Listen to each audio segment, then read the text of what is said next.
Ms. Shuzan, what are some of your students' favorite subjects and why? One of our students has said that she liked all the subjects, English, math, science, and social studies. But while she has been at Arrow, she liked life skills. And to her, it means a lot, even if it's a combination of science and social studies, but it's about lessons in life.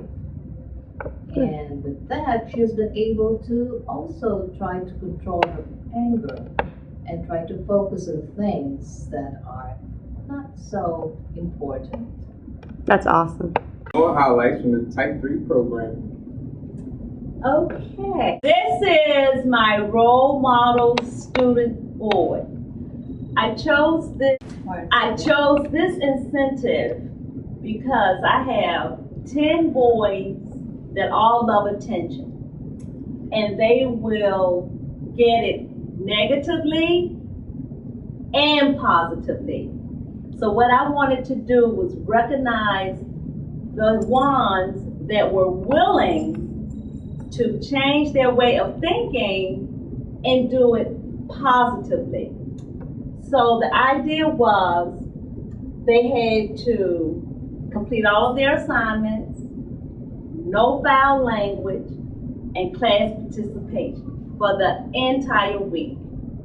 At the end of the week, based off my tally sheet, those that completed all of their assignments, no foul language, and class participation will be rewarded when they walk in the room with congratulations, role model student of the week.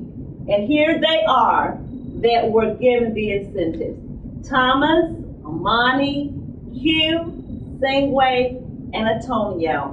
And it allows the other students to strive for the same incentive, to work a little harder. Okay. When the math unit is, we are both aboard the Walk of Fame, and we're promoting respect, academics, and role model. And each teacher decides each week who shows respect, who does good in academics, and who are good role models. And the teachers decide who has done what, and we're displaying it, and we're displaying for them good they are doing while they're in school.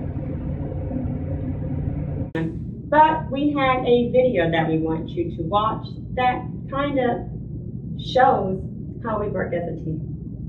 Roll video.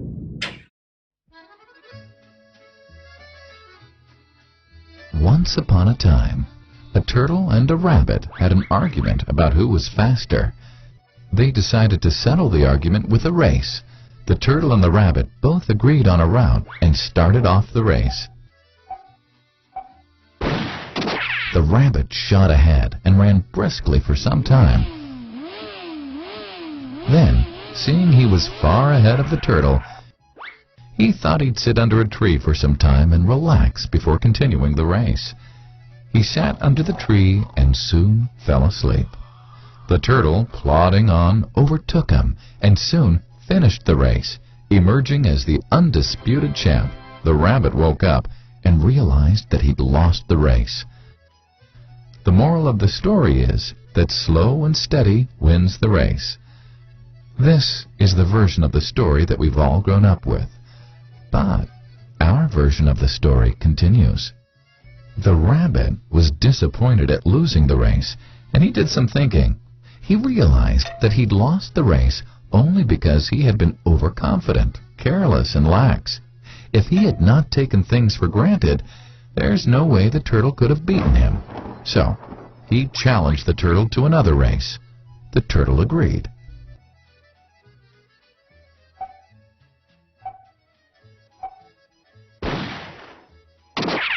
This time, the rabbit went all out and ran without stopping from start to finish. He won by several miles. The moral of the story? Fast and consistent will always beat the slow and steady. It's good to be slow and steady, but it's better to be fast and reliable. But the story doesn't end here. The turtle did some thinking this time and realized that there's no way he can beat the rabbit in a race the way it was currently formatted. He thought for a while and then challenged the rabbit to another race, but on a slightly different route. The rabbit agreed. The turtle and rabbit started off. In keeping with his self-made commitment to be consistently fast, the rabbit took off and ran at top speed until he came to a broad river. The finishing line was a couple of kilometers on the other side of the river. The rabbit sat there, wondering what to do. In the meantime, the turtle trundled along, got into the river, swam to the opposite bank, continued walking, and finished the race. The moral of the story? First, identify your core competency, and then change the playing field to suit your core competency. The story still hasn't ended. The turtle and rabbit by this time had become pretty good friends, and they did some thinking together. Both realized that the last race could have been run much better. So, the turtle and rabbit decided to do the last race again, but to run as a team this time. They started off, and this time the rabbit carried the turtle till the riverbank. There, the turtle took over and swam across with the rabbit on his back. On the opposite bank, the rabbit again carried the turtle, and they reached the finishing line together. Both the turtle and rabbit felt a greater sense of satisfaction than they'd felt earlier. The moral of the story?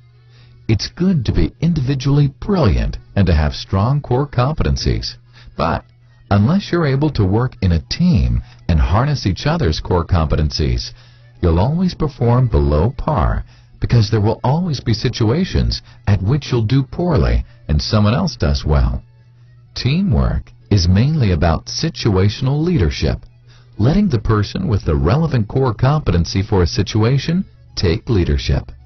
And that is the end of the story. I want the kids to do the very best that they can. I want the teachers to do the very best that they can. So, thank you all for watching.